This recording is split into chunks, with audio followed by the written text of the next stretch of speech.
Okay, cool. So welcome. I know this seems like a bit of a palaver getting everything going, but the whole reason why I've got all this set up is so that A, you can see what I'm doing, and B, we've got a document so that we can have a look back.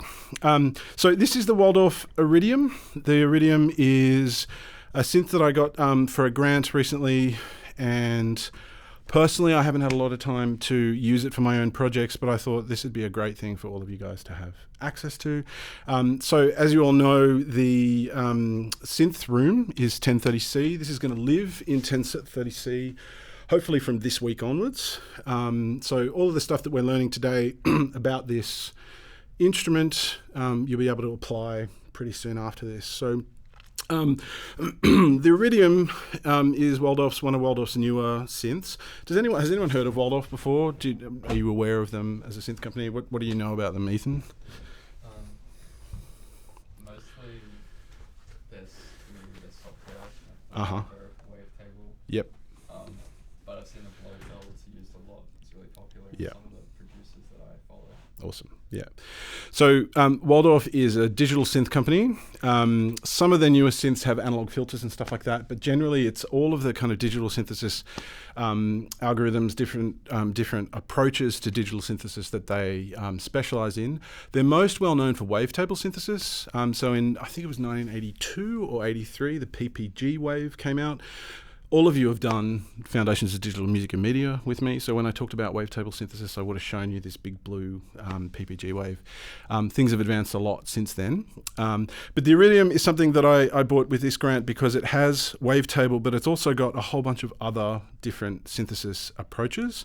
So to start with, it's got wavetable, it's got virtual analog, so kind of general waveforms that you can deform using pulse width modulation and things like that, as well as having granular synthesis, sampling.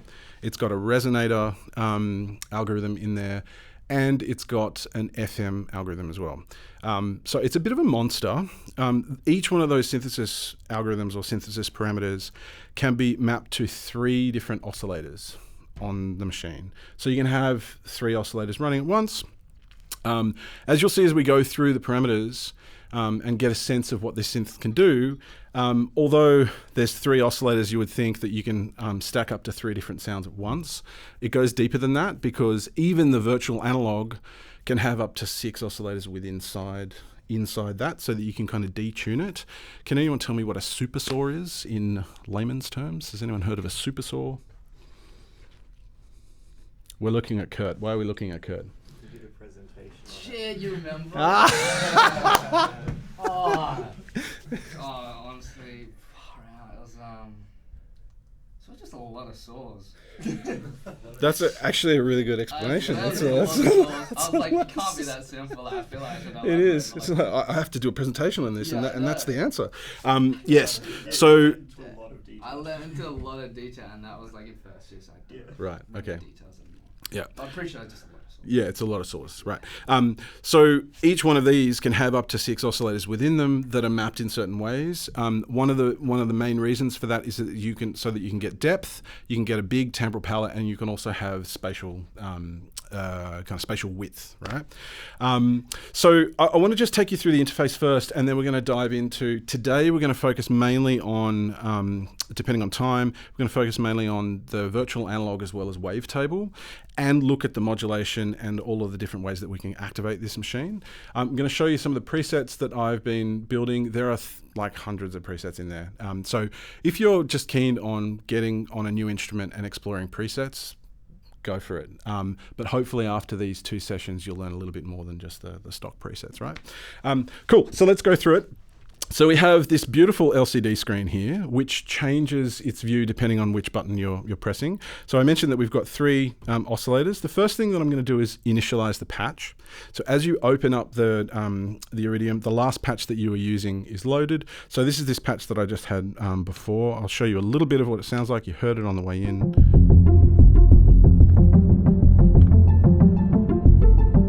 So I'm in an XY pad here. The X direction changes the filter, and the Y direction changes modulation of the filter.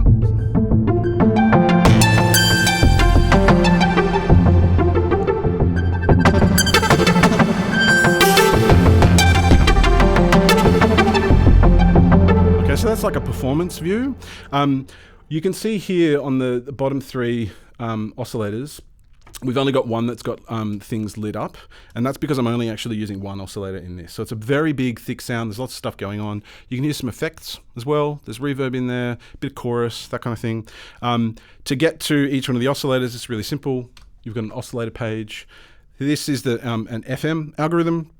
Oscillator 2 is blank because it's not on. Oscillator 3 is blank because it's not on, etc. You've got a filter page. What I love about this is that it's all touchscreen, or you can use dedicated knobs for the different parameters that you're working on. You've got two filters, and they can be linked in a couple of different ways. So you can have them independent, so that you've got two different filters running in parallel or in series. Can someone tell me what I mean by that? Filters running in parallel or series?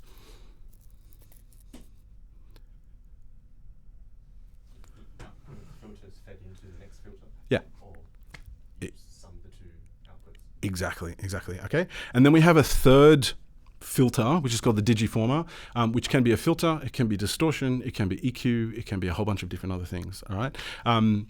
Cool. And then there's a routing page which allows you to determine where things go. All right. On the instrument, we have an LFO section.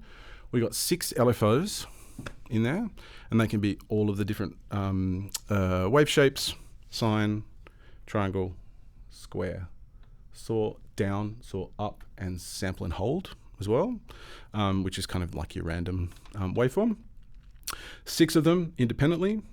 And then you've got your envelopes, and you've also got 6 envelopes. It seems like that everything in this system is kind of designed to be in 6s. I'm not sure why. You've got an amplitude envelope, which is your global amplitude envelope. You've got 2 filter envelopes, which are generally mapped to each of the 2 filters, but you can map them to whatever you want. And then you've got 3 free envelopes, which aren't assigned to anything, but you can decide where they go. Okay? So that's that.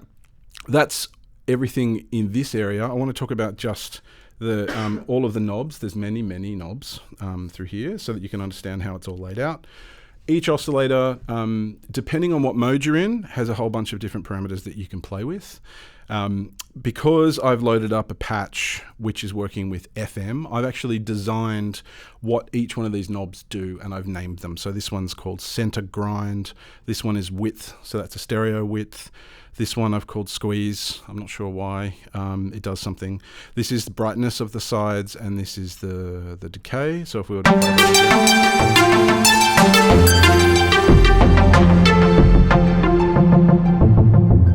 and you see as I move knobs, it immediately moves to the page where what you're working on. So without the width.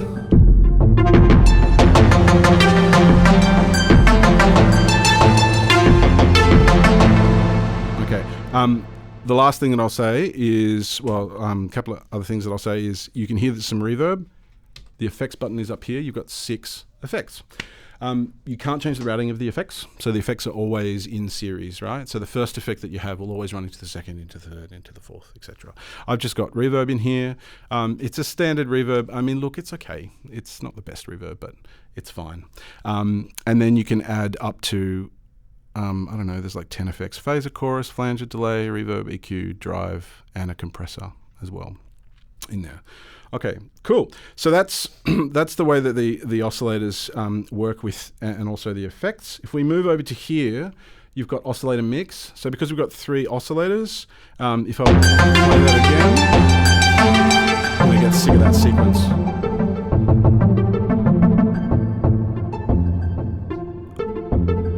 I've got this all the way down, but you're hearing some of it, and that's because I've got some modulation on the mix volume. All right. These ones here are changing the volumes of oscillator 2 and oscillator 3. Okay. This next section is the dual filter. So you've got the top one is filter number 1. So if I move the cutoff, you'll see the cutoff moving. At the moment, we're in what mode for the filter? Can someone tell me? Thank you. Low pass. All right, but you can have whatever you want. So this is a dirty low pass, 12 dB dirty low pass. There's a saturated low pass, and then there's high pass, dirty high pass, saturated high pass, bandpass, 24 dB, 12 dB, a whole bunch of things, okay? And then I've got dual filter 2 not doing anything, but I could change this one, for instance, to be a 12 dB high pass. And then I've got 2 filters running at the same time, okay? So this one, if we were to play this sequence one very last time,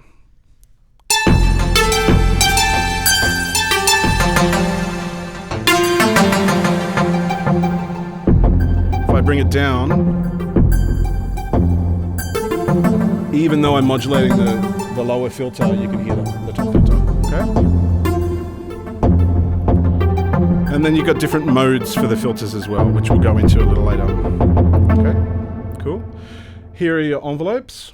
All right, so it's got a kind of a funky way of working. There are two sets of envelope parameters that you can use, but you can cycle through which one you're using. So at the moment, I've got it set up that the top one is controlling filter 2. So it's the filter 2 envelope, and the bottom one is free. I'm not sure if you can see that. Down the bottom it says free 1. But then I can cycle through so I can see which envelope I'm using, okay? You can play with these envelopes with the knobs themselves, or you can work with the LCD screen. It does get a little confusing because the knob position, obviously, if I were to change that, then this knob position is not exactly what you see on screen, okay? So you just get used to that. Also, all of these 3 knobs here, depending on which page you're on, will link to whichever page, whichever parameter is in this area. So here, this one here is decay. Okay, but if I were to move over to oscillator 1, then this one is now called the squeeze parameter. Okay, so there's a few different places where parameters are available to you physically on the instrument. Cool. So the next thing that I'll say is down the bottom. Let's skip this digiformer for the moment. You've got your LFOs down here. 3 knobs. The first knob is selecting which LFO you're looking at. Okay, and you've got an LED which shows you which one you're looking at. The second knob is the speed, and then the third knob is the amount. Okay, and the amount depends on what you've mapped it to. All right, so there's lots of things that you can do. The digiformer, as I mentioned before, that's that kind of like that third filter or third processing section. These knobs will change depending on what you've got in, what you've got loaded. And I think the digiformer is, at the moment, it's blank, so it's just running straight through from the filters to the output. Okay, cool. Up here, if I were to turn off the arpeggiator and the latch, as I play notes on this, this is just not velocity sensitive, which is one gripe that people have with this machine. I don't really care because I can plug in a keyboard or send a sequence from Ableton or something like that.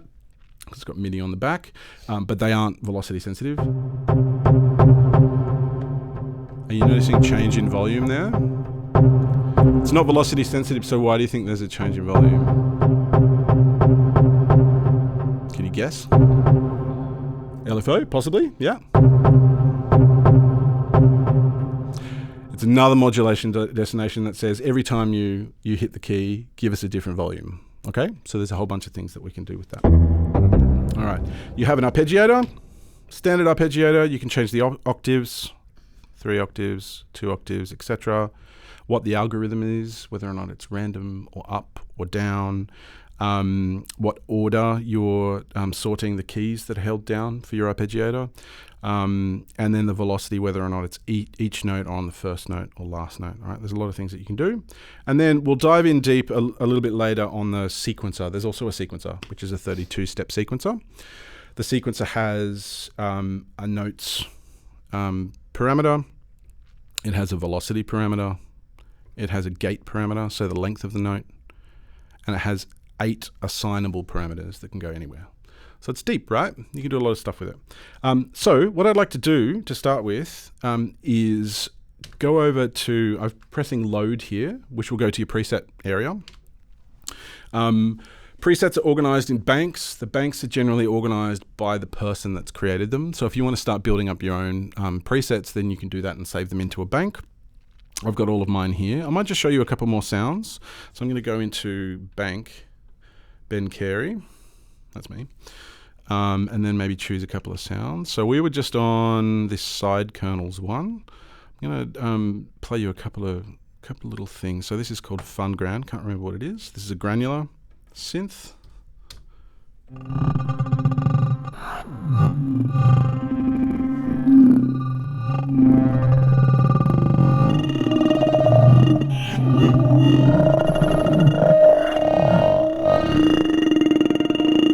So you can see this is looking at a audio recording that I've made.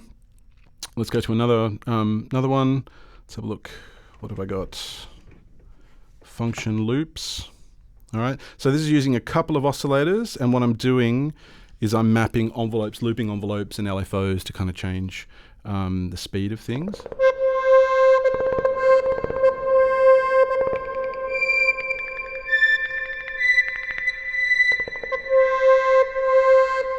Okay, let's have a look how this is mapped actually.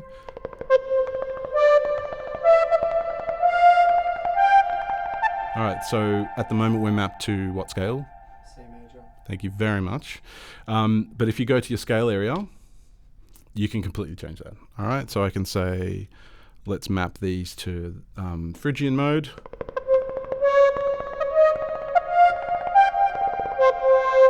Or you can just go all the way back to the bottom and it's chromatic. All right, all of the lights change depending on what scale you're working with. Okay, and then that will also kind of map to things like the arpeggiator and stuff like that as well, obviously. Okay, cool. Let's try one or two more of these. Oh, some of the drones that you can make out of this are quite beautiful. Believe that I'm just using a wavetable in this preset, which is this one here. So I'm going to latch this, no arpeggiator. Latching means that when I press a key, I don't have to keep holding it down, okay?